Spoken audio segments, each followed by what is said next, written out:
สำบายดีตอนเช้าๆเนาะมื้อนี้มีโอกาสออกหมาย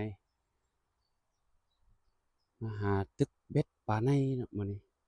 เหยื่อที่เห็นก็คือมักสาลีใส่4-5เม็ดเกี่ยวเบ็ดเบอร์4เบอร์6 2ขนาดเนาะหมายตะเวนกำลังขึ้นมื้อนี้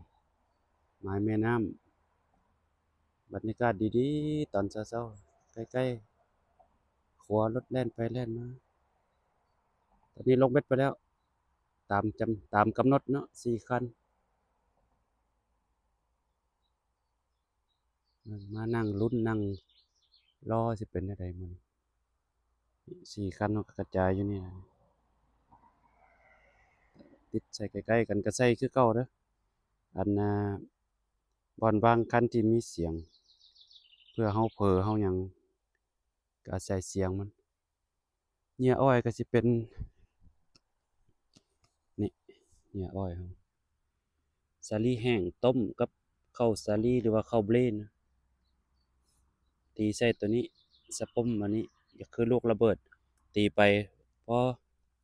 จุดแดงๆเนี่ยมันกระแทกใส่น้ำมันก็สิไขออกแบบนี้แต๊กแบบนี้เหยื่ออ้อยเฮาก็สิลงลุ้นนำกันเช้าๆตอนนี้ก็13องศา ตอนเช้าวันอังคารเนาะ26เดือน5บรรยากาศดีอีหลีนั่งจิบกาแฟท่าปลาขึ้นเท่านั้นแล้วบัดนี้เอ้าติดตามกันเบิ่งสิเป็นจั่งใดมื้อนี้ยาวๆ